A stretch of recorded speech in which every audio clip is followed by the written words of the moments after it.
This is the reminder move for ATM lesson number 183, lying on the feet. Please lie on your back and scan yourself. Pay particular attention to how your feet feel as they compare right to left.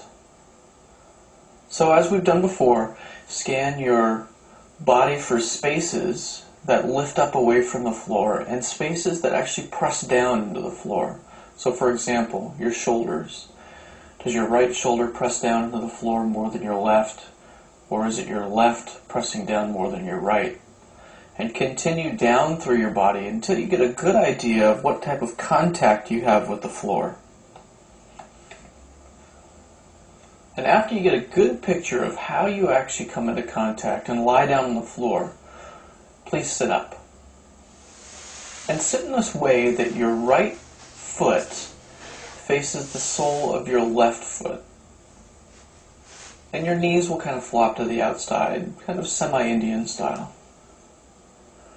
And would you begin with your left little toe and pulling your left little toe with your right hand.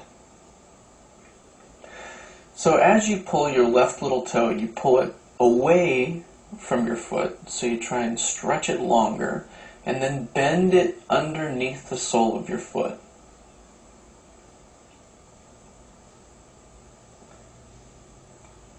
And then combine pulling your second little toe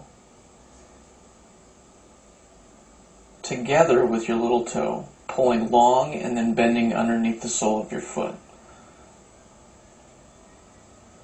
And then add your third, and then your fourth,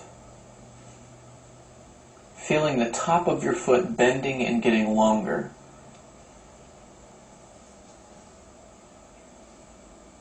And then take your right thumb and slide it between your toes and the big toe.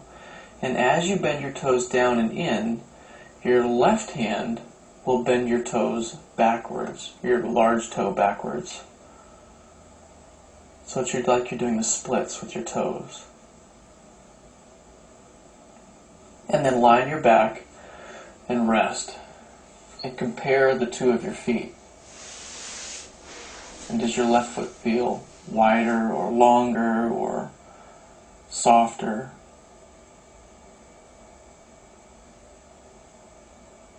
And then come back up to sitting. Face the soles of your feet together. And begin pulling your right little toe with your left hand. Just a number of times. And then add in your second little toe. And your third little toe. And your fourth little toe. And slide your left thumb in between your big toe and your four little toes. And as your four little toes come underneath the sole of your foot, take your big toe backwards with your right hand.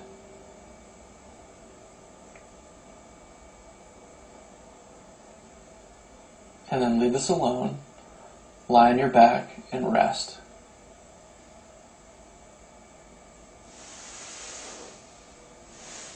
Now it's interesting because many times we don't pay very much attention to our feet. So to know that our feet can have the same amount of dexterity relatively to our hands is a really foreign concept. So as much as your hand moves, your feet can do the same if we pay enough attention to them. Now, would you bend your knees, have your feet standing, and slowly with your right hand, slide your right hand down and to the right, so that you bend at your waist and that you can hold on to your right ankle with your right hand. And then allow that to come back up and then slide back down. Now as you continue to slide your hand down, you're going to roll your right shoulder inward a little bit so your thumb will point down, and that you can hold the right ankle with your right hand, with your thumb pointing down and your palm facing out.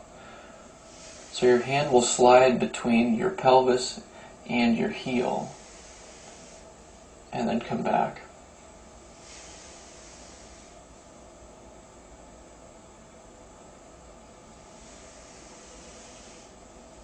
Now the next time you slide your hand down and in between your pelvis and your foot, reach your fingers down so you can hold onto the outside border of your foot, of your right foot. And then hold your right foot and begin to turn your foot inward. Let your knee drop to the outside and slowly begin to slide your right foot up and under your pelvis.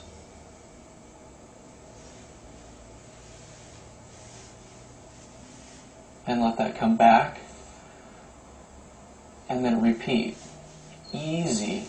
You can use your left foot and your left leg to lift your pelvis slightly up off the ground. And while doing this, you'll roll slightly over towards your right as your right heel slides underneath your pelvis.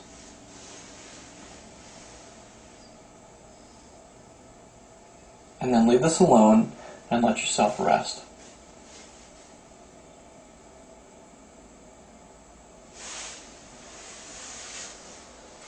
Now, would you do the same thing on the opposite side? So bend your knees, have your feet standing, and slowly begin to slide your left hand down and to the left, in between your heel and your pelvis.